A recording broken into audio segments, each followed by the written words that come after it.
တွေ့ဆုံခြင်းနဲ့ပေါင်းစည်းခြင်းအကြောင်းတရားဒေသနာတော်အဲ့တော့တွေ့ဆုံပြီးတဲ့နောက်မှာပေါင်းစည်းသွားကြတယ်တရဝရိဟာတွေ့ဆုံတာတော့တလောက်ကြီးအရေးမပါဘူးပေါ့နော်ဥပမာယထာစီရင်တွေ့ဆုံကြတာရှိတယ်ပစကားပေါ်မှာတွေ့ဆုံတာရှိတယ်ခီးသွားတာတူလို့လေးမြတ်ပေါ်မှာတွေ့ဆုံတာရှိတယ်သို့တော့တွေ့ဆုံရုံကပူပေါင်းခြင်းဆိုတာမဖြစ်ဘူးအဲ့တော့လူတွေဟာတရဝတွေဟာပူပေါင်းတယ်ဆိုတာဘာကြောင့်ပူပေါင်းပါတာလဲတွေ့ဆုံရုံနဲ့ပူပေါင်းသလားလို့ဆိုတွေ့ဆုံရုံနဲ့မပူပေါင်းဘူးတွေ့တာပဲအဲ့တော့ပူပေါင်းသွားတယ်လို့ဆိုတာဟာဘာကိုအခြေခံပြီးတော့ပူပေါင်းရတယ်လဲဆိုတာကိုဖျားပဲလို့ဟောတယ်လဲဆိုတာကိုနာယူမှတ်သားကြဖို့လိုတယ်နော်မြတ်စွာဘုရားကအကြောင်းရှာပြထားတယ်ပူပေါင်းတယ်ဘာကြောင့်ပူပေါင်းတယ်လဲဓာတုသောဘိက္ခွေတတ္တတန်တန်တန္တိဒီစကားလုံးလေးနဲ့စပြီးသုံးတာဖွင့်ပါဓာတုသောဆိုတာဒီနေရာမှာဓာတုဆိုတာ element ကိုပြောတာမဟုတ်ဘူးစိတ်နေသဘောထားကိုလူတွေရဲ့တဏ္ဍာမှာရှိတဲ့စိတ်နေသဘောထားအစ္ဆတရားစိတ်ဆန္ဒကိုဓာတုလို့ပြောတာဒီမှာနော်ဓာတုလို့ခေါ်တယ်ဒီအိဗယ်မရဘူးနော်ဒီသုတ်တံမှာအထူးဓာတုသောဆန္ဒ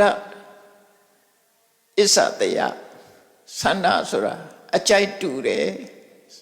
စိတ်ထားခြင်းတူတယ်အတွေးတူတယ်လူတွေကတယောက်နဲ့တယောက်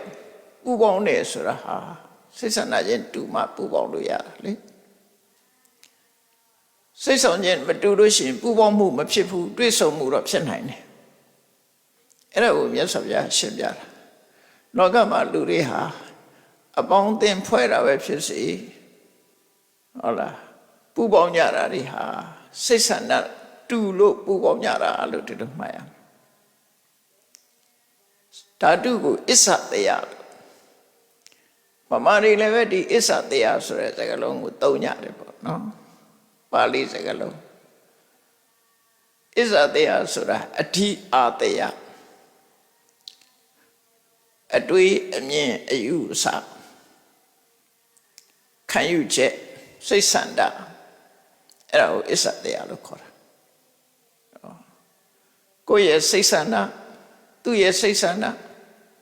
ဆန္ဒချင်းတူရင်ပေါင်းကြတာပဲလေသူကပူပေါင်းမှုဆိုတာဆန္ဒချင်းတူမှာဥပမာပရဟိတလုပ်တဲ့လူတွေဆိုရင်ပရဟိတလုပ်ချင်တဲ့ဆန္ဒချင်းတူလို့ရှိရင်ပရဟိတအဖွဲ့တွေပါသွားတာပူပေါင်းလိုက်တာပဲ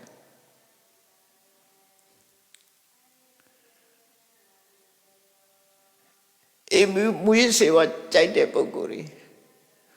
အပျော်ကျူးကြိုက်တဲ့ပုဂ္ဂိုလ်တွေကလည်းပူပေါင်းမိသွားတာပဲစာပေကျမ်းကမှာပါဏသဟယလို့ခေါ်တယ်တောက်ဖို့တောက်ဖက်ဒီလည်းပူပေါင်းသွားတာခေါ်တာပေါ့ဆန္ဒတူလို့ပူပေါင်းတာဆန္ဒတူတဲ့အခါကျတော့အလုပ်တူသွားတယ်အဲ့ဒီဆန္ဒတူမှုဟာအဓိကစိတ်တွေသဘောထားနဲ့စိတ်ဆန္ဒတူညီမှုဟာအဓိကသူကလည်းတာဝါဒနာပါတယ်ကိုယ်ကလည်းဝါဒနာပါတယ်ဥပမာပဲပြောကြတယ်လေအခုအနုပညာလုပ်တယ်ဆိုတာအနုပညာဝါဒနာပါတယ်လူတွေပေါင်းတာပဲလေအတိမုတ်ဝါဒနာပါရင်အတိမုတ်ဝါဒနာပါတယ်လူတွေပူပေါင်းကြတာအစိုးကအရေးတိဝါဒနာပါတယ်လူကလည်းအစိုးကအရေးတိသမားတွေပူပေါင်းမှုဖြစ်တာပဲလေတွေ့ဆုံမှုဆိုတာတော့ပွဲလန်းသွင်းရှိတဲ့အခါမှာဆုံမိတဲ့အခါဆုံမိတယ်ဒါပေမဲ့ပူပေါင်းမှုမဟုတ်ဘူးအဲ့ဒါနော်ဒါကြောင့်မို့တွေ့ဆုံခြင်းနဲ့ပူပေါင်းခြင်းဟာဘာကြောင့်ပူပေါင်းလဲဆိုတာကိုမြတ်စွာဘုရားအတိသုတ္တမှာရှင်းပြတာဒါလည်းမှတ်သားစရာကောင်းတယ်လောကလူတွေဆိုတာအပေါင်းအသင်းနဲ့နေကြတာဖြစ်တယ်လေတူတယောက်တည်းနေကြတာမဟုတ်ဘူး တော့ပေါင်းတဲ့နဲ့နေတဲ့အခါမှာသူနဲ့ကိုနဲ့ဘလောက်ပဲဝေးဆန္ဒတူလို့ရှိရင်အဖွဲ့အစည်းနဲ့ဖြစ်စေအလုံးနဲ့ဖြစ်စေပူးပေါင်းကြတာပဲပူးပေါင်းမှုကဖြစ်လာတယ်ဘယ်နေရာမှာဆိုပူးပေါင်းမှုဖြစ်လာတတ်တယ်ဆန္ဒတူလို့ပူးပေါင်းတယ်အစ္ဆတရားတူလို့စိတ်တွေသဘောထားချင်းတူလို့ပူပေါင်းတယ်ဆိုတာကိုရည်ညွှန်းပြီးတော့မြတ်စွာဘုရားကဓာတုသောတတ္တတတ္တန္တန္တိဓာတုသောအစ္ဆတရားစိတ်ဆန္ဒအလိုအဖြစ်တတ္တတတ္တဝါတွေဟာတတ္တန္တန္တိပေါင်းစုံပူပေါင်းပြီးကြတယ်သမင်တိဟုတ်လားညီညွတ်စွာရှင်တွဲကြတယ်သူတို့ဆိုလို့တယ်အဲ့ဒါကိုချက်ဖွင့်ထွင်ပြီးတော့ပြောလိုက်တဲ့အခါကျတော့ဟိနာဓိမုတ်တိကာဟိနာဓိမုတ်တိကိဟိတတ္တိတန်တန်တန္တိသမင်တိဟိနာဆိုတာအောက်တန်းကြတဲ့မမြင့်မြတ်တဲ့ကိုချင်းတရားတဲ့မှာတမိုးမရှိတဲ့အောက်တန်းနောက်တန်းကြတဲ့စိတ်နေသဘောထားတွေအဓိမုတ်တိဆိုတာနှလုံးသွင်းဆန္ဒခုနဓာတုလို့ဆိုတာဒီအဓိမုတ်တိကိုပြောတာပဲအစ္ဆတရားကိုပြောတာနော်အဓိမုတ်တိနဲ့အစ္ဆတရားနဲ့အဓိမုတ်တိဆိုတာသူ့အချိုက်ကိုယ်အချိုက်သူ့ဆန္ဒကိုယ်ဆန္ဒသူ့အမြင်ကိုယ်အမြင်အမြင်ချင်းတူရင်ပေါင်းတာပဲဆန္ဒချင်းတူရင်ပေါင်းတာပဲအဲ့ဒီမှာဟိနာဓိမုတ်တိကာအောက်တန်းကြတဲ့ကိစ္စတွေပေါ်မှာဝါဒနာပါရခြင်းတူတဲ့ပုဂ္ဂိုလ်တွေဟာတဲ့သူလိုဝါဒနာတူတွေနဲ့ပဲပုံပေါင်းတယ်အတောက်စားဝါဒနာပါတဲ့လူကအတောက်စားဝါဒနာပါတဲ့လူနဲ့ပေါင်းတယ်ပညာရေးလိုက်စားတဲ့ပုဂ္ဂိုလ်တွေဟာပညာရေးလိုက်စားတဲ့ပုဂ္ဂိုလ်တွေနဲ့ပေါင်းတယ်လူမှုရေးလှုပ်ချင်တဲ့ပုဂ္ဂိုလ်တွေကလူမှုရေးလှုပ်သူတွေနဲ့ပူပေါင်းကြတယ်လောကကြီးချီအကြောင်းမဲ့ဖြစ်နေတာမဟုတ်ဘူးပူပေါင်းမှုတွေရှိနေတယ်အဲ့တော့ကိုယ့်ကိုဆင်ញင်စေစားမှာငါဟာဘယ်သူနဲ့ပူပေါင်းတယ်လဲငါရဲ့ပူပေါင်းမှုစိတ်တွေသဘောထားဟာမွန်မြတ်တာဟုတ်ကဲ့လားကိုယ်ဆန်းစစ်ဖို့လို့ကောင်းကျိုးချမ်းသာကိုပေးနိုင်တဲ့စိတ်တွေသဘောထားဟုတ်ကဲ့လားအဓိမုတ်တိနှလုံးသွင်းတရားလို့ပြောစိတ်ထဲမှာကြိုက်တယ်အဲ့ဒါကိုဒီနေရာမှာအစ္ဆတရားအဓိမုတ်တိဆိုဒီပါဠိစကားလုံးနဲ့အတူတယ်မြတ်စွာဘုရားကပထမမကောင်းတဲ့အောက်တန်းကြတဲ့စိတ်နေသဘောထားရှိတဲ့ပုဂ္ဂိုလ်တွေကတဲ့သူ့လိုအောက်တန်းကြပြီးတော့စိတ်နေသဘောထားရှိတဲ့ပုဂ္ဂိုလ်တွေနဲ့ပူပေါင်းနေတဲ့တခါစိတ်ဆန္ဒမြင့်မြတ်တဲ့ပုဂ္ဂိုလ်တွေကသူ့လိုပဲစိတ်ဆန္ဒမြင့်မြတ်တဲ့ပုဂ္ဂိုလ်တွေနဲ့ပဲပူပေါင်းတယ်ဒီနှစ်ခုကဖြောင်းပြန်ပြန်ပြီးတော့ပူပေါင်းလို့မရဘူးနော်စိတ်ထားယုံညံ့တဲ့ပုဂ္ဂိုလ်တွေကစိတ်ထားယုံညံ့တဲ့ပုဂ္ဂိုလ်ချင်းပဲပေါင်းလို့ရတယ်စိတ်ထားမြင့်မြတ်တဲ့ပုဂ္ဂိုလ်တွေကစိတ်ထားမြင့်မြတ်တဲ့ပုဂ္ဂိုလ်အဲ့ဒါကိုဗမာလို့ပြောတဲ့အခါမှာဗမာစာပေထဲမှာအသုံးလေးတစ်ခုရှိတယ်ခောဒိနခောနောသမဏေနသမနောဆိုရှေးတော့သုံးကြတယ်ပေါ့နော်ခုခေတ်တော့သုံးတာနည်းသွားတယ်ဆိုလိုတဲ့အဓိပ္ပာယ်ကခောဒိနခောနောဆိုတာနွားတွေနဲ့ပဲပူပေါင်းတာပဲနွားကစိတ်နဲ့မပူပေါင်းဘူးနွားချင်းပဲပေါင်းစုံခြင်းပူပေါင်းခြင်းအကြည့်ကနွားနဲ့ပဲပူပေါင်းတယ်သမဏေနသမနော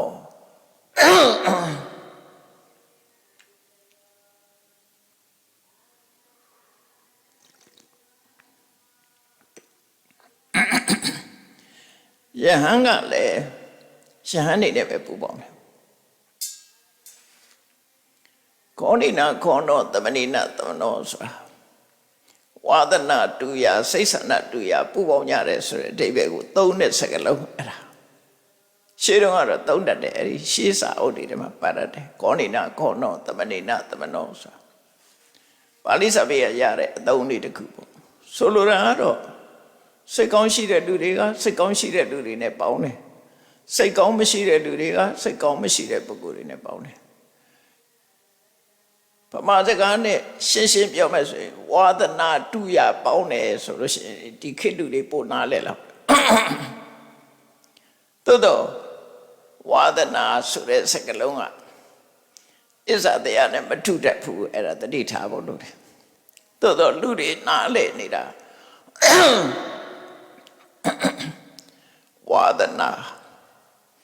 ဝါဒနာဆိုတာ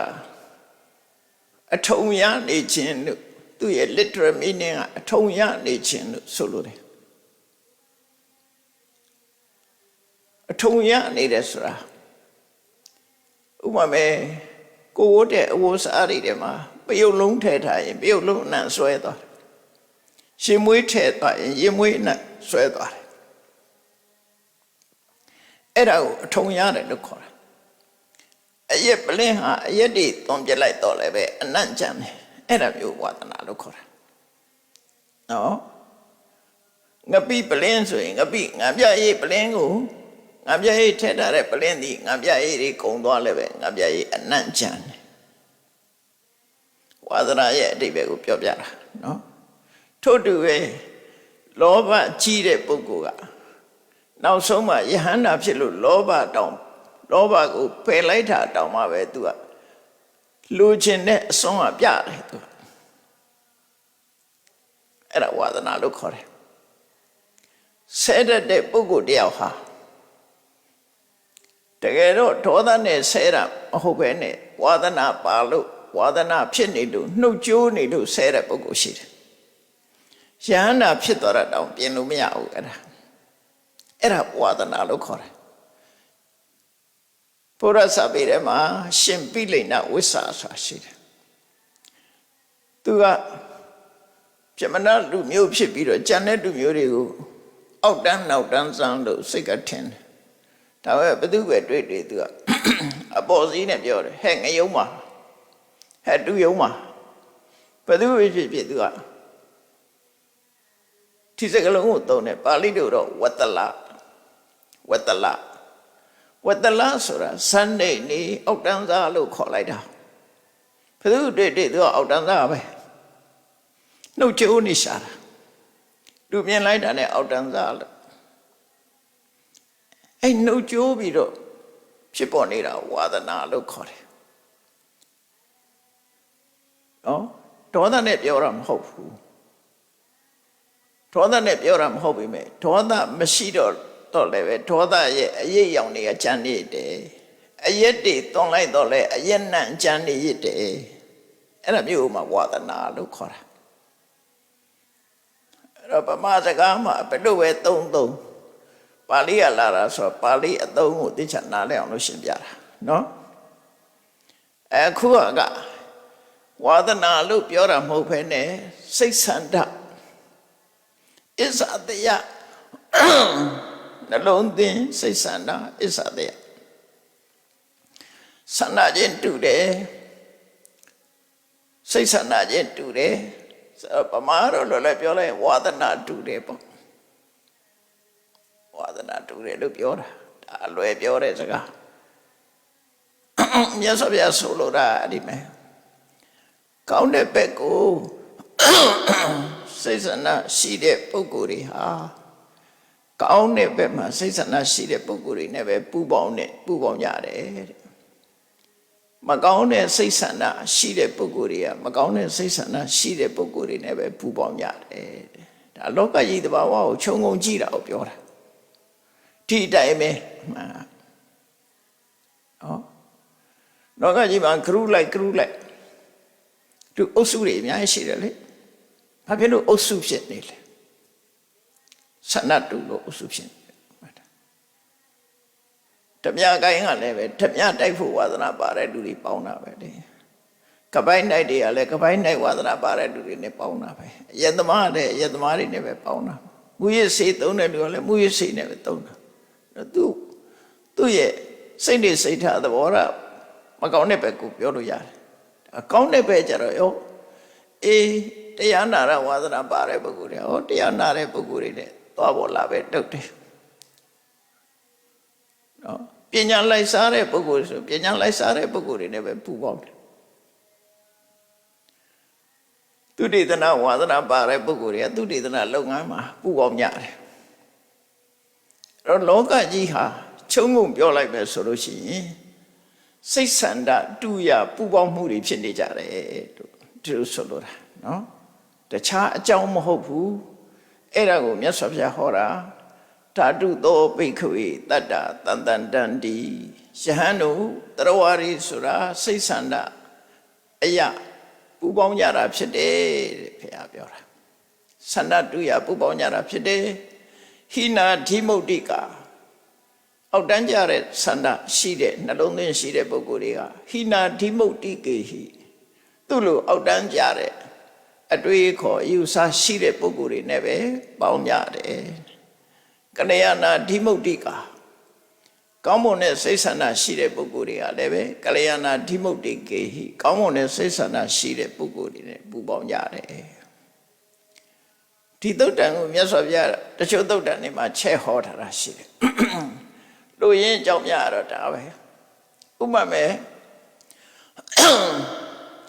တရတရားနေပါတဲ့ပုဂ္ဂိုလ်တွေကတရတရားနေပါတဲ့လူနဲ့ပဲပေါင်းတယ်တရတရားကောင်းတဲ့လူနဲ့သူပေါင်းလို့မရဘူးစိတ်ဆန္ဒချင်းမတူတရတရားကောင်းတဲ့ပုဂ္ဂိုလ်တွေကတရတရားကောင်းတဲ့ပုဂ္ဂိုလ်တွေနဲ့ပို့ပြီးတော့ပေါင်းတယ်ပူပေါင်းတယ်ကိုချင်းသီလမရှိတဲ့ပုဂ္ဂိုလ်တွေကလည်းကိုချင်းသီလမရှိတဲ့ပုဂ္ဂိုလ်တွေပေါင်းကြတယ်ကိုချင်းသီလရှိတဲ့ပုဂ္ဂိုလ်တွေကလည်းကိုချင်းသီလရှိတဲ့ပုဂ္ဂိုလ်တွေချင်းပူပေါင်းကြတယ်သူဆိုတာပဲတုဒ္ဒအကြမ်းမြင့်ဘုဒ္ဓမရှိတဲ့ပုဂ္ဂိုလ်တွေကလည်းသူ့လိုနှလုံးတုံညင့်ပဲပေါင်းတယ်ဘုဒ္ဓအကြမ်းမြင့်တုဒ္ဒရှိတဲ့ပုဂ္ဂိုလ်တွေကအကြမ်းမြင့်တုဒ္ဒရှိတဲ့ပုဂ္ဂိုလ်ချင်းပေါင်းတယ်စဉ်းစားဉာဏ်နည်းတဲ့ပုဂ္ဂိုလ်တွေကလည်းစဉ်းစားဉာဏ်နည်းတဲ့ပုဂ္ဂိုလ်တွေနဲ့ပဲပေါင်းတယ်စဉ်းစားဉာဏ်ရှိတဲ့ပုဂ္ဂိုလ်တွေကစဉ်းစားဉာဏ်ရှိတဲ့ပုဂ္ဂိုလ်နဲ့ပဲပေါင်းတယ်အဲ့တော့ဗမာတွေနားလည်အောင်ပြောမယ်ဆိုရင်ဝါသနာတူရပေါင်းတယ်လို့ဒါဗမာသုံးနဲ့ပြောတဲ့စကားနော်အဲ့ဒါကိုအမှန်ပြင်ပြီးတော့ပြောမယ်ဆိုရင်စိတ်ဆန္ဒတူညီရပူပေါင်းကြတယ်သူဆိုလို့တယ်စိတ်ဆန္ဒတူညီမှုကိုအကြောင်းပြုပြီးတော့ပူပေါင်းကြတယ်အဲ့တုတ်တမှာဒီလိုဟောထားတာနော်ညဟောထားတာအဲ့တော့မြတ်စွာဘုရားကအခုပစ္စုပန်အခြေအနေမှာလည်းပဲဒီပူပေါင်းမှုတွေကဒီရှုတော့ငါပဲဖြစ်တယ်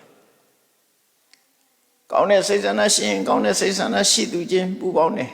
မကောင်းတဲ့စိတ်ဆန္ဒရှိရင်မကောင်းတဲ့စိတ်ဆန္ဒဝါဒနာတူရပူပေါင်းတယ်ဆိုတာခဏခေတ်မှလားမဟုတ်ဘူးအတိတ်သမိုင်းကြောင်းကိုပြန်ကြည့်နေအဲ့တိုင်းပဲဒါဖြင့်အတိတ်ကနဲ့အခုဘဝသာပူပေါင်းတာလားဆိုမဟုတ်နောင်လာလက်တန်းခေတ်တွေမှာလည်းပဲဒီတိုင်းပဲနော်ဒီတိုင်းပဲသွားမှာပဲလူတွေရဲ့ပူပေါင်းမှုဟာစိတ်ဆန္ဒတူရပဲပူပေါင်းကြမယ်လို့အဲ့ဒီမှာဓာတုတန်ယုတ်တာဆိုပြီးတော့တန်ယုတ်တနိကေမှာမြတ်စွာဘုရားဟောထားတဲ့တရားတွေဟာအမှန်တမ်းမှတ်သားစရာကောင်းတယ်နော်အလုံးကနိဗ္ဗာန်ရောက်ကြောင်းတရားကြီးမဟုတ်ဘူးဘဝပြဿနာတွေကိုဖြေရှင်းနိုင်တဲ့ဟာတွေပါဘုရားဘာသာမှာလည်းပဲနှစ်ခုရှိတယ်လို့မှတ်တာသမုဒိသစ္စာလည်းပဲပရမတ္ထသစ္စာလည်းပဲနှစ်ခုနဲ့ပြောအောင်သမုဒိသစ္စာဆို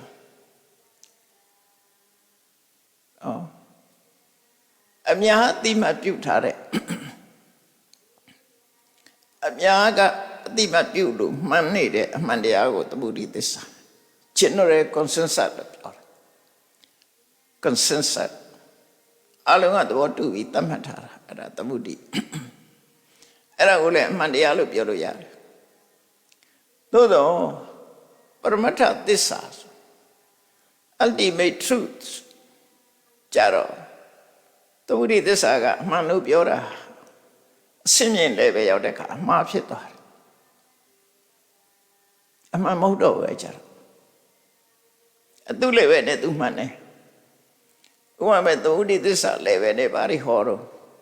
ဘုရားကအေးလူမိုက်ကိုမပေါင်းရဘူးပညာရှိကိုပေါင်းရမယ်သင်တော်တဲ့အရာမှနေရမယ်ဘုဒ္ဓတာစီဝရမယ်မိဘကိုပြုစုလို့ကြွေးရမယ်မိဘကလည်းသားသမီးတွေကိုစောင့်ရှောက်ရမယ်မကောင်းမှုတွေကိုရှောင်ရမယ်ကောင်းတဲ့လုပ်တွေလုပ်ရမယ်ဆိုမင်္ဂလာတရားတော်တွေကိုဖော်ဆောင်ပေးတာသမုဒိသစ္စာလည်းပဲနဲ့ဖော်ဆောင်တယ်အဲ့ဒါပရမတ္ထသစ္စာလည်းပဲမဟုတ်ဘူးအဲ့ဒါကိုနားလည်ဖို့လိုတယ်အဲ့ဒီနှစ်ခုကိုသွားပြီးတော့ပေါင်းစပ်လိုက်လို့ရှိရင်ကောင်းမြတ်တဲ့ရလဒ်မထွက်ဘူးမပေါင်းရဘူးသူဟာနဲ့သူလည်းပဲနဲ့သူအဆင့်နဲ့သူသွားရအောင်တရားဟောတဲ့အခါတော့လိုက်နာကျင့်သုံးတဲ့အခါတော့သူလည်းပဲနဲ့သူသွားမယ်နော်လည်းပဲချင်းသွားပြီးတော့မရောထွေးရဘူးဒါကလူတော်လူကောင်းဖြစ်ဖို့အတွက်လောကမှာလူတော်လူကောင်းဖြစ်ဖို့ရတတ်မှတ်ထားတဲ့ level တစ်ခုသစ္စာလေးပါးကိုဟောတယ်သမုဒိသစ္စာမှာမိဘဝတ္တရားအတ္တဝတ္တရားပေါင်းတဲ့ဆက်ဆံရေးလူမှုရေးအဲ့နောက်ပဲရဲ့အချင်းချင်းလိုက်နာရမယ်ဝတ္တရားအလုသမားနဲ့အလုရှင်လိုက်နာရမယ်ဝတ္တရားရဟန်းတန်ခါနဲ့လူကိုကြောင်းလိုက်နာရမယ်ဝတ္တရားလေတိအင်္ဂလာချီဘုန်းကြီးနဲ့လူလေတိအင်္ဂလာချီဒါကတော့ခရစ်ယာန်အသုံးပါကလာချီဆိုတာဘုန်းကြီးလေတိကလူကိုကြောင်းလူကိုကြောင်းနဲ့ဘုန်းကြီးအပြန်အလှန်ဆက်သွယ်ရေးဆိုတာဒါတွေကသမုဒိသစ္စာလည်းပဲပြောတာဒါကဘုန်းကြီးဒါအယဟန္တာငါသမုဒိသစ္စာလည်းပဲပြောတာအဲ့ဒါကိုဖောက်ဖျက်လို့လည်းမရဘူးအမေပါဆိုမှအဖေပါဆိုမှကျန်တဲ့လူနဲ့သွားတန်ထုထားလို့မရဘူးလေအမေကအမေပဲအဖေကအဖေပဲညီကောင်မောင်တို့မှလည်းညီကောင်မောင်တို့မှပဲစရင်သာဖြတ်လို့ရမယ်တဘာဝအနေထားဖြတ်လို့မရဘူးဒါဒီရင်အေကိုဖြတ်လို့မရဘူးဆိုပါတော့ဒါသမုဒိသစ္စာလည်းပဲကိုပြောတာအပရမတ္ထသစ္စာလည်းပဲကြတော့အဲ့ဒီ discrimination ဆိုဒီကန့်သတ်ချက်တွေအကုန်ဖြုတ်လိုက်တယ်အမေဘောလောရမယ်ကိုတရားအဖေဘောလောရမယ်ကိုတရားမိသားစုပေါ်လိုက်တာမယ်ကိုတရားစားဒါတွေမရှိတော့အဲ့ကြတော့အလုံးကယုံနဲ့နာနှစ်ခုပဲရှိတယ်ဘယ်သူပဲဖြစ်ဖြစ်ယုံနဲ့နှစ်ခုပဲရှိတယ်အဲ့ဒါကပရမတ္ထသစ္စာလည်းပဲလို့ခေါ်တယ်အဲ့ဒါကပဲပုဂ္ဂိုလ်တွေလိုက်နာအောင်ဆိုနိဗ္ဗာန်လိုချင်တဲ့ပုဂ္ဂိုလ်တွေနိဗ္ဗာန်ရဖို့ရအတွက်အစဉ်မြင်ကြိုးစားနေတဲ့ပုဂ္ဂိုလ်တွေအတွက်သူတို့တောင်မှဆက်ဆံရေးကြတော့သမုဒိလည်းပဲနဲ့ဆက်ဆံရတယ်အတိညာကြတော့ပရမတ္ထသစ္စာလည်းပဲနဲ့သွားရတယ်မြတ်စွာဘုရားလည်းအဲ့လိုသွားနေတာပဲလေမြတ်စွာဘုရားတရားဟောနေတာတချို့ကသမုဒိသစ္စာလည်းပဲအနေဟောတာရဟန်းတို့လူမိုက်ကိုမပေါင်းသိရဘူးလူမိုက်ကိုပေါင်းသိလို့ရှိရင်ဒီလိုဆိုးကျိုးတွေရနိုင်တယ်ဆိုတာဒါသမုဒိသစ္စာလည်းပဲပြောတာပရမတ္ထသစ္စာလည်းပဲကြတော့လူမိုက်ဆိုလည်းမရှိဘူးလူလိမ္မာဆိုလည်းမရှိဘူးရှုံးတဲ့နတ်နှစ်ခုပဲရှိတယ်ရှုံးတဲ့ကိုမအောင်တဲ့စစအေးမလောက်ရဘူးဆိုသူကနားမလဲဘူးရူပခန္ဓာဝိရဏခန္ဓာသင်္ညာခန္ဓာသင်္ခါရခန္ဓာခန္ဓာ၅ပါးကိုမပေါင်းသိရဘူးဆိုရင်ဘယ်သူမှနားမလဲဘူးဒါပရမတ္ထသစ္စာလည်းပဲပြောတဲ့စကားတွေအဲ့ဒါကြတော့နားလဲဖို့ပရမတ္ထသစ္စာအဆင့်သမားတွေကနားလဲရမယ်အဲ့ဒါဒါအသိဉာဏ်နဲ့ပဲသိရတယ်အသိဉာဏ်နဲ့သိတာလူလောကမှာအသုံးချလို့ရတာမဟုတ်ဘူးတခါတလေကြတော့အစစ်မြင့်လည်းပဲလို့ခေါ်တယ်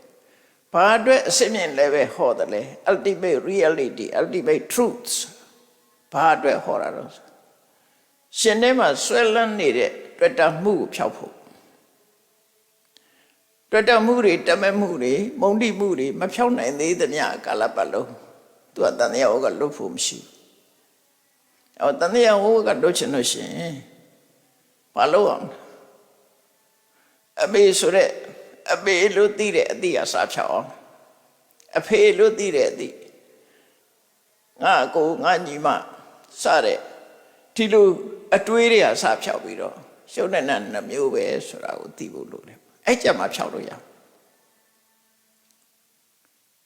အဲ့ဒါနိဗ္ဗာန်ကိုလိုချင်တဲ့ပုဂ္ဂိုလ်ကြတော့ပရမတ္ထသစ္စာ level ကနေမြတ်စွာဘုရားဟောတယ်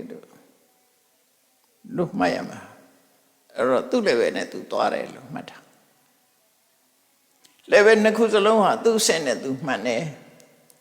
လောကထဲမှာနေရင်သမုဒိသစ္စာ level နဲ့ပဲနေရမယ်သိတဲ့အခါမှာပရမတ္ထသစ္စာ level နဲ့သိရမယ်ပရမတ္ထသစ္စာ level နဲ့မသိနိုင်ရင်တွေ့တာမှုတွေတာယောဇဉ်တွေမဖြတ်နိုင်ဘူးဖြတ်တဲ့နိလန်ကိုပြောတာဒါနော်သူ့ level နဲ့သူအဲ့လိုသွားတယ်လို့ပြောတာဟုတ်ပြီမြတ်စွာဘုရားကအခုချိန်မှလည်းပဲစိတ်ဆန္ဒတူရပူပေါင်းကြတယ်အတိတ်တုန်းကလည်းစိတ်ဆန္ဒတူရပဲပူပေါင်းကြတယ်နောင်လာမဲ့ခဘာတွေနောင်လာမဲ့နှစ်တွေမှလည်းပဲစိတ်ဆန္ဒတူရပဲပူပေါင်းကြလိမ့်မယ်လို့ဒါဒီသုတ်တံမှာဒါအဓိကထားဟောလိုက်တာပဲအဲ့ဒီနေရာမှာဒီသုတ်တံနဲ့ဆက်ဆက်ပြီးပြောတဲ့အခါကျတော့ခုနတရားတရားရှိမရှိဘောဓုတ္တရှိမရှိကိုကျင့်သီလရှိမရှိအသိပညာရှိမရှိစာကတရားရှိမရှိဆိုတာတွေကြတော့လေအဲ့ဒါတွေကလည်းသဘောတူရအဲ့ဒါလောကမှာပြောမယ်ဆိုရင်တော့အများကြီးပဲဖြစ်တယ်နော်ပြောလို့ဆုံးလို့ကုန်မှာမဟုတ်ဘူးလူတွေရဲ့လုပ်ငန်းကိုင်တာတွေနဲ့ပြောရင်မကုန်နိုင်ဘူးဒါကြောင့်မို့မြတ်စွာဘုရားတခွန်းနဲ့ပဲပြောလိုက်တယ်တတ္တဝါတွေရဲ့ပူပေါင်းမှုဟာစိတ်ဆန္ဒတူရပူပေါင်းတာဖြစ်တယ်စိတ်ဆန္ဒတူမှအများနိုင်လေတဲ့စကားဆိုဝါဒနာတူမှပူပေါင်းလို့ရတယ်လို့ဆိုတာဝါဒနာတူခြင်းစိတ်ဆန္ဒတူခြင်းဒီအကြောင်းတစ်ခုပဲအဲ့ဒါနဲ့ပတ်သက်ပြီးတော့မြတ်စွာဘုရားကဒီလက်တွေ့ထောက်ပြတဲ့သုတ်တန်လေးရှိတယ်ရာဇဂုမြို့မှာတောင်ငါးလုံးရှိတယ်မြို့ပြင်ပတ်ရန်ထားတဲ့တောင်ငါးလုံးရှိတယ်တောင်ငါးလုံးကခိုရာဇဂု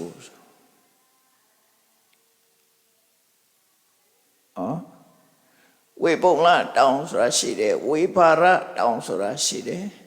ခိစ္ဆကုတ္တတောင်ဆိုတာရှိတယ်နော်နောက်ပဏ္ဏဝတောင်ဆိုတာရှိတယ်ဣတိကိတိဆိုတဲ့တောင်ရှိတယ်တောင်ငါးလုံးရှိတယ်ဒါကြည့်ရဇဂုမြို့ကြီးကတောင်ငါးလုံးရဲ့အလယ်မှာတည်ထားတာသူမြို့ရဲ့အနေထားတောင်ငါးလုံးအလယ်ကောင်မှာတည်ထားတောင်တွေနဲ့ခြံခတ်ထားတဲ့ပုံစံမျိုးဖြစ်တယ်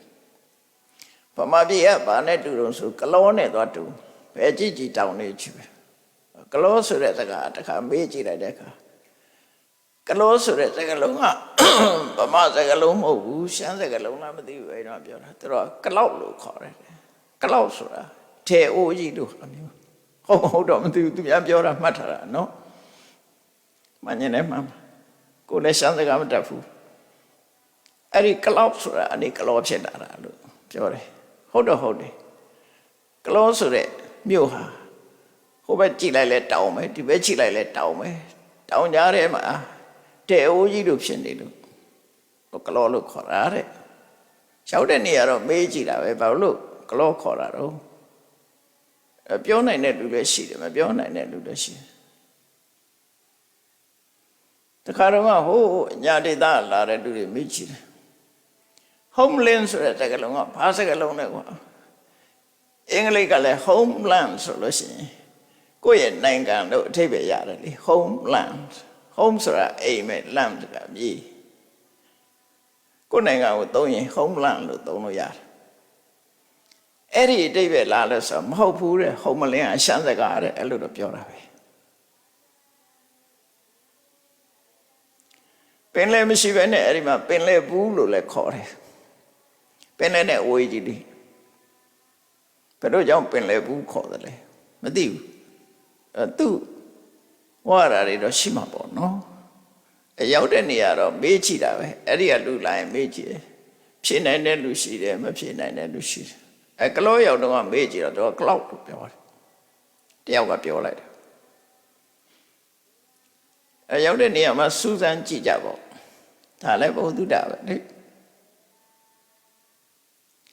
တောင်ကြီးဆိုတာတော့အောက်နားမှာတောင်ကလေးရှိလို့လားလို့မေးစရာရှိတာဘာလို့တောင်ကြီးခေါ်တာလဲစဉ်းစားစရာလေကလေးဆိုတဲ့မြို့ကြတော့လူကြီးရှိလို့လားလူကြီးမြို့ရှိသလားဆိုအဲ့လိုတော့လည်းမရှိဘူးသူကလေးဆိုတာကာလေးလို့ပြောကြတာပဲကာလေးကနေကလေးဖြစ်တယ်လို့ဒီလိုပြောတာအဲ့တော့ဗမာမှာဒီအသုံးအနှုန်းတွေနဲ့ပတ်သက်ပြီးတော့အမျိုးစုံရှိတာပေါ့ဘာကိုအကြောင်းပြုပေါ်တယ်ဆိုတာဟာတခါတည်းရန်ပျောက်ကွယ်သွားတယ်ပျောက်ကွယ်သွားတော့မသိတော့ဥပမာမန္တလေးအခုလူတွေကလွယ်ရေးနဲ့မန္တလေးတဲ့မန္တလေးစာတောင်ကိုအကြောင်းပြုပြီးတော့မန္တလေးလို့ခေါ်တာတဲ့အဲ့တောင်ကမန္တလေးတောင်အဲ့လိုလည်းပြောကြတာရှိတယ်နောက်တစ်ခါတချို့ကလည်းမင်းကလေးတောင်မင်းကလေးဆိုတာဘယ်သူခေါ်တာတော့ဆိုအနောထားရဲ့သားမင်းသားအဲ့ဒီဘက်မှာနေဦးတယ်လို့ပြောတယ်စောလူမင်းစားလေအဲ့ဒါကိုသူ့ကိုအကြောင်းပြုပြီးတော့မင်းကလေးကနေပြီးတော့မန္တလေးဖြစ်တယ်လို့လည်းပြောကြတယ်ဘယ်ဟာအမှန်တုံးဆိုတာတော့မသိဘူးပေါ့နော်ပြောကြတာကိုပြောတာဒါပေမဲ့အပြောဆိုရှိတယ်ဆိုတော့မှတ်ထားတာပေါ့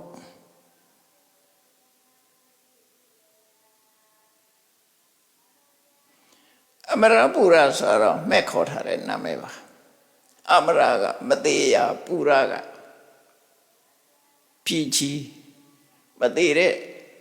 ဖြီးပူရဆိုစင်ကာပူဆိုတာလေကြည့်ပါလားစင်ကာပူကစင်ဟပူရပဲအမရပူရတော့လို့မူရင်ကစင်ကာပူရစင်ကာဆိုတာချင်းသိပူဆိုတာပူရမြို့ဖြီးချင်းသိတိုင်းပြည်ချင်းသိမြို့လို့ဆိုလို့တယ်ဒါမှမဟုတ်ချင်းသိရုပ်ပါစင်ကာပူကနေအခုကနေ့တော့ပြောင်းသွားလိုက်တဲ့အခါစင်ကာပူဖြစ်သွားတယ်ပြောင်းလဲမှုကစင်ကာပူကာကြီးနဲ့ဖြစ်သွားသူတို့အင်္ဂလိပ်လိုပေါင်းတော့ချီနဲ့ပဲပေါင်းတော့ဗမာလိုရေးတဲ့အခါကျလို့ကာကြီးဖြစ်သွားတယ်မသိဘူး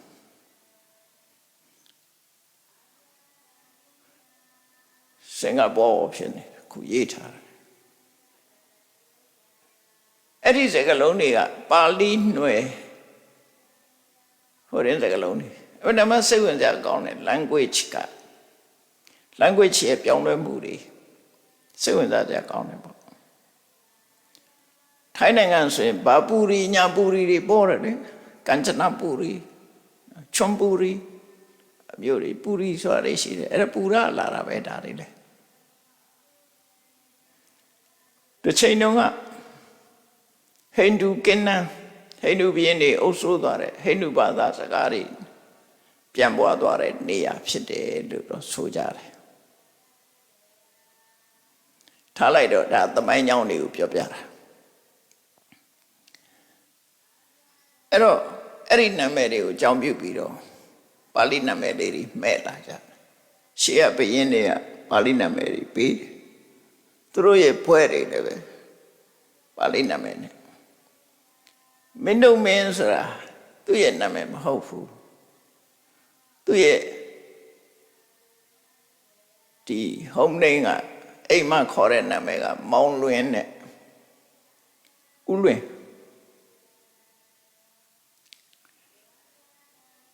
မင်းသားဖြစ်လာတဲ့အခါကျတော့မင်းတို့မျိုးစားပေးတာမင်းတို့မျိုးစားပေးလို့မင်းတို့မင်းသားကနေမင်းတို့မင်းလို့ဖြစ်လာတာမြို့နာမည်နဲ့တီဘောမင်းဆိုလည်းထို့တူပဲဒါပေမဲ့မင်းတို့မင်းရဲ့ဘွဲ့နာမည်ကဘာလို့ဆိုသူ သူဓမ္မရာဇာအဲ့ဒီသူဓမ္မရာဇာတွေကပြည့်နေအဲ့မှာရှေးကဘယင်းနေမဲ့နေရှိတဲ့နာမည်တွေပေါ့နော်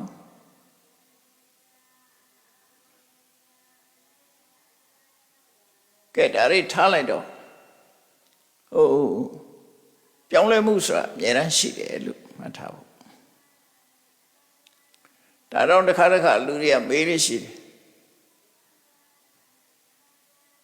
အခုကရွတ်နေတဲ့ပြိတ္တကဖျားလက်တဲ့တုန်းကလည်းဒီတိုင်းပဲလားလို့ဆိုဘယ်လိုလုပ်သိမှာလို့နော်ဖျားရွတ်တုန်းကလည်းဒီအတန်ပဲလားပေါ့ဥမာပဲဆိုတော့နော်ကရဏီယမထကုသလေနယန္တတန္တံပရံပိသမစ္ဆာဖျားလက်တဲ့ကလည်းဒီတိုင်းပဲလားဆိုဘယ်လိုလုပ်သိမှာတော့မပြောင်းလဲဘူးတော့မရှိဘူးပြောင်းလဲမှာပဲအတန်တွဲတရားပြောင်းလဲတာအင်္ဂလိပ်စကားလည်းပြောင်းတာပဲလေအများကြီးပြောင်းလာတယ်အင်္ဂလိပ်စကားလုံးကဘယ်ဘာသာမှမပြောင်းတာမရှိဘူးမြတ်စွာဘုရားဟောတာတဲ့အတိုင်းသဗ္ဗေသင်္ခါရအနိဋ္ဌာလှုပ်ထားတာတွေမှန်သမျှဟာထာဝရမဟုတ်ဘူးတဲ့ခေတ်ပြောင်းရင်ပြောင်းမှာပဲမန္တလေးကလည်းမန္တလေးဖြစ်နေပြီခုပြောင်းတာပဲတဲ့စစ်ကိုင်းကလည်းစကိုင်းဖြစ်သွားပြီအခုကလည်းပဲခူးဖြစ်သွားပြီရှမ်းကုန်းကလည်းရန်ကုန်ဖြစ်နေပြီပုဂံကလည်းပကံဖြစ်နေပြီခုအဲ့ဒါပြောင်းလဲမှုလို့ခေါ်တာပဲအဲ့တော့အလုံးဟာလူတွေရဲ့နှုတ်ကထွက်လာတဲ့အတန်တီဘယ်တော့မှထာဝရမဟုတ်ဘူးအဲ့တော့ရှုစားရမှာအဲ့တော့ဖျားဟောခဲ့တဲ့တရားတွေဟာဒီတန်လားလို့ဆိုတာကြတော့ထီတန်လို့ကြီးပြောလို့တော့မရဘူးသို့တော့ထီစကလုံးပဲထီစကလုံးဒီအဓိပ္ပာယ်နဲ့ဟောတယ်လို့တော့ဆိုနိုင်တယ်ပေါ့နော်အဓိပ္ပာယ်ကတော့တူတယ်လို့ပြောလို့ရတယ်ဘာလို့လဲဆိုအဓိပ္ပာယ်တူတယ် meaning ကအဓိကကြတယ်ပေါ့နော်ဘယ်လိုပဲဖတ်ဆိုလိုတဲ့အဓိပ္ပာယ်မှာသွားတူတယ်လို့ပြောလွယ်မှမှုလည်းရှိကောင်းရှိနိုင်တာပေါ့ပြောလို့မရဘူးဒါကြောင့်မို့လို့ edit လုပ်ရတယ်ဆိုတာအဲဒါကြောင့်လုပ်ရတယ်ပြီးတဲ့ကသုံးပုံကသံဃာနာတင်ပြီးတော့ edit လုပ်လာခဲ့ရတာတစ်ခုနဲ့တစ်ခုဆက်ဆက်ပြီးတော့လုပ်ရတယ်အခုလည်းဒီသုတ်တံမှာမြတ်စွာဘုရားဟောတာတဲ့အဓိပ္ပာယ်ကတော့ဒါပဲတရားရည်ရဲ့ပူပေါင်းမှုဟာဣဇာတရားကိုခြေခံတယ်စိတ်ဆန္ဒတူညီမှုကိုခြေခံပြီးတော့ပူပေါင်းမှုတွေဖြစ်တယ်ဒါကတော့သိကြတယ်ဒီအဓိပ္ပာယ်ပဲခဏလည်းဒီအဓိပ္ပာယ်ပဲလေဘယ်တော့မှမလွယ်ဘူးဒါကတော့မှန်တယ်ဝါသနာတူရပူပေါင်းရတယ်ဟုတ်တယ်ဝါသနာမတူတဲ့လူပူလို့မှမရပူပေါင်းတယ်ဆိုကြတဲ့ဝါသနာတူတာပူပေါင်းတယ်အဲ့တော့အဲ့ဒါနဲ့ပတ်သက်ပြီးတော့မြတ်စွာဘုရားကပို့ပြီးတော့ထင်ရှားအောင်ယဟန်တွေကိုပြောတဲ့အခါမှာရာဇဂဟရာဇကျုမြို့ပတ်ဝန်းကျင်မှာတောင်ငါးလုံးရှိတယ်အဲ့တောင်ငါးလုံးနဲ့ကခိစ္စကုတဆိုတဲ့ခိစ္စကုတ်တောင်ခိစ္စကုတတောင်ပေါ်မှာမြတ်စွာဘုရားသရင်သုံးနေတယ်ခိစ္စကုတကျောင်းမှာတောရကျောင်းကြီးရှိတယ်ပေါ့တောင်ပေါ်မှာကြောက်တုံးလိမ့်ချခံရတော့ငါတဲ့ခိစ္စကုတပဲထေဝရကကြောက်တုံးနဲ့လိမ့်ချလိုက်တာလေအဲ့ဒီမှာပဲနော်အဲ့တော့ယဟန်တန်ဃာတွေကခိစ္စကုတမှာတောရကျောင်းတွေရှိတော့အဲ့ဒီမှာနေကြတာများတယ်မြို့ထဲမှာနေလို့မရှိကြဘူးတောမှာပဲသွားနေကြတယ်အဲ့တော့မြတ်စွာဘုရားကလည်းအဲ့ဒီခိစ္စကုတတောရကျောင်းမှာနေတဲ့အချိန်မှာမြတ်စွာဘုရားရဲ့အနိပတ်ဝန်းကျင်တောရကျောင်းတွေမှာယဟန်တန်ဃာတွေရှိကြတယ်ယဟန်တန်ဃာတွေရှိတဲ့ထဲမှာအဲ့ယဟန်တန်ဃာတွေဟာတွေ့ဆုံပြီးတဲ့နောက်မှာပူပေါင်းနေကြတယ်ပူပေါင်းမှုတွေဖြစ်လာတယ်ဖခင်အဲ့ဒါကိုမြင်တွေ့သွားတာဆိုရစို့မြတ်စွာဘုရားနဲ့မလှမ်းမကမ်းမှာလမ်းလျှောက်ပြီးတော့စကားပြောနေတဲ့အုပ်စုတွေခေတ္တကိုကြောင်းပတ်ဝန်းကျင်မှာလမ်းလျှောက်ပြီးတော့စကားပြောနေကြတယ် တရားစကားပြောတာပေါ့ထွေလာကိလာတွေတော့မပြောပါဘူးအဲ့ဒီမှာရှင်သာရိပုတ္တရာနဲ့တွဲဖက်ပြီးတော့စကားပြောနေတဲ့ပုဂ္ဂိုလ်တွေရှိတယ်နောက်ရှင်မောကလန်နဲ့တွဲဖက်ပြီးတော့လမ်းလျှောက်ရင်းစကားပြောနေကြတာအဲ့ဒီပုဂ္ဂိုလ်တွေလည်းရှိတယ်ရှင်မကတ္တဗနဲ့အတူတွဲပြီးတော့လမ်းလျှောက်ရင်းစကားပြောနေတဲ့ပုဂ္ဂိုလ်တွေရှိတယ်ရှင်အနုရုဒ္ဓနဲ့တွဲဖက်ပြီးတော့လမ်းလျှောက်စကားပြောနေတဲ့ပုဂ္ဂိုလ်တွေရှိတယ်ရှင်ပုံနာဆိုတဲ့ပုဂ္ဂိုလ်နဲ့အတူတကွတွဲဖက်ပြီးတော့လမ်းလျှောက်ပြီးစကားပြောနေကြတယ်ရှင်ဥပါလိဆိုတဲ့ပထေနဲ့အတူတွဲဖက်ပြီးတော့လမ်းလျှောက်ပြီးစကားပြောနေကြတယ်နောက်ဆုံးကတော့ရှင်ဒေဝဒတ်နဲ့သူ့နဲ့အပေါင်းအသင်းရောင်ရင်းနေရလည်းပဲလမ်းလျှောက်နေကြတယ်ယန္တန်ကတွေဆိုကိုစိတ်ဆန္ဒတူရပူပေါင်းပြီးတော့စကားပြောကြတာအဲ့မှာအဲ့ဒီမြင်ကွင်းကိုမြတ်စွာဘုရားမြင်လိုက်တာ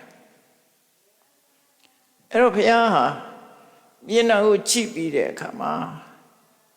ဒီ statement တစ်ခုပေါ့ message တစ်ခုပေးခြင်း message တရင်စကားပေးတာလူတွေမှတ်သားဖို့ရအတွက်အဲ့ဒီမြင်ကွင်းကိုကြည့်ပြီးတော့မြတ်စွာဘုရားယဟန်တွေကို message ပေးတာခုနဟာပဲအဲ့တော့ဘယ်လို message ပေးတော့ဆိုယဟန်တို့တွေ့ကြလားဟိုမှာရှင်သာရိပုတ္တရာနဲ့တတွဲရှင်မောကလန်နဲ့အဖွဲ့ကတတွဲရှင်မကတ္တဗတို့ရှင်ဥပါလုတို့သူ့ဖွဲ့နဲ့သူတတွဲစီစဉ္ညာလျှောက်ပြီးစကားပြောနေကြတယ်တွေ့ကြလားဟိုမှာသူတို့ကစကားပြောရင်လမ်းလျှောက်နေကြတယ်အဲ့ဒီလိုပူပေါင်းပြီးတော့သွားလာနေကြတာဟာတဲ့ဆန္ဒတူရပူပေါင်းနေကြတာဖြစ်တယ်အဲ့ဒီ message ကိုပေးချင်တာဗျာသာရိပုတ္တရာနဲ့တွဲဖက်ပြီးတော့လမ်းလျှောက်နေတဲ့ကိုတော်တွေကပညာလိုလားတဲ့ပုဂ္ဂိုလ်တွေပညာထက်ထန်တဲ့ပုဂ္ဂိုလ်တွေရှင်သာရိပုတ္တရာပညာထက်မြက်တယ်ဒါမို့ရှင်သာရိပုတ္တရာနဲ့ချင်းကပ်ပြီးပူးတွဲပြီးတော့သူစီကအသိဉာဏ်တွေရဖို့စီပူအထောက်နေကြတယ်အဲ့ဒီကိုတော်တွေကနော်ပညာရေးနဲ့ပတ်သက်ပြီးဆွေးနွေးမေးပြနေကြတယ်အလုံးဟာပညာကျွယ်ဝတဲ့ပုဂ္ဂိုလ်တွေကြီးပဲသူတို့စိတ်ဝင်စားတာပညာဒါကြောင့်မို့ရှင်သာရိပုတ္တရာနဲ့ပူးပေါင်းတာဟာပညာကြီးမားတဲ့ဆိုတဲ့အခြေခံချင်းတူလို့သူတို့ပေါင်းကြတယ်အဲ့ဒီပုဂ္ဂိုလ်တွေကသူတို့ဆွေးနွေးရင်ရှင်မောကလန်ဒီလိုပုံစံဖြစ်အောင်ဘယ်လိုဖန်တီးရတော့တကူပြခြင်းဘယ်လိုပြရအောင်စွမ်းတကူတွေဘယ်လိုဖန်တီးရတော့ဆိုရှင်မောကလန်နဲ့ဆွေးနွေးနေကြတာအဲ့ဒါတကူသမားတွေနော်စွမ်းတကူပြန်လို့တဲ့ပုဂ္ဂိုလ်တွေတဲ့တအုပ်စုနောက်ရှင်မကတ္တဗနဲ့ဆွေးနွေးနေကြတဲ့ပုဂ္ဂိုလ်တွေတော့ရှင်မကတ္တဗကသူကအကျင့်ကိုဥစားပေးတာထူတင်ဆောင်တဲ့ပုဂ္ဂိုလ်ဆုံးခံပြီးမှဆုံးစားတယ်ဘယ်တော့မှဆုံးမခံမဲမစားဘူးဘယ်တကားကပင့်မလိုက်ဘူးသင်္ကန်းဆိုလို့ရှိရင်သူ့သင်္ကန်းလှူလို့မရဘူးပန်းတကူသင်္ကန်းပဲဝတ်တယ်ထူရင်13ဝါကိုစွမ်းစွမ်းတမန်ကျင့်တဲ့ပုဂ္ဂိုလ်ရှင်လူဘွားတော်ကတထေးကြီးသူကအမှန်တန်ချမ်းသာတဲ့တထေးကြီးအဲ့ဒီပုဂ္ဂိုလ်ကြီးဟာသူချမ်းသာမှုတွေကိုစွန့်လွတ်ပြီးယူမှန်မြောင်းနဲ့ချိနေတယ်လို့ပဲလောကကြီးဘာတွေဖြစ်နေတယ်လဲလို့ထိုင်ပြီးချိနေတဲ့ပုဂ္ဂိုလ်ချိရတာဝါဒနာပါတယ်တော့တေဝစက္ခုဆိုတာတရားတွေဘာတွေလောက်ကြတယ်လောက်ပြီးရင်သေသွားတယ်ဘယ်ရောက်သွားတယ်ဒါတွေချိတယ်လူတယောက်မွေးဖွားလာတယ်ဘယ်ကလာတယ်ဘာတွေလုပ်ခဲ့တယ်ဒါတွေကိုချိတယ်ပြောကံကံရဲ့အကျိုးတွေကိုချိပြီးတော့ဒိဋ္ဌစက္ခုလို့ခေါ်တယ်နတ်မျက်စိကဲ့သို့မြင်နိုင်စွမ်းရှိတဲ့အပိဉ္ဉာဏ်နဲ့ခြိတယ်ဒါဒိဗ္ဗစအခုခေတ်ဖေရကျမ်းနဲ့ဖေရနေဆိုတာဟာအခြေခံကအဲ့ဒီဒိဗ္ဗစက္ခုရတဲ့ရသေးတွေကနေရေးသွားတာ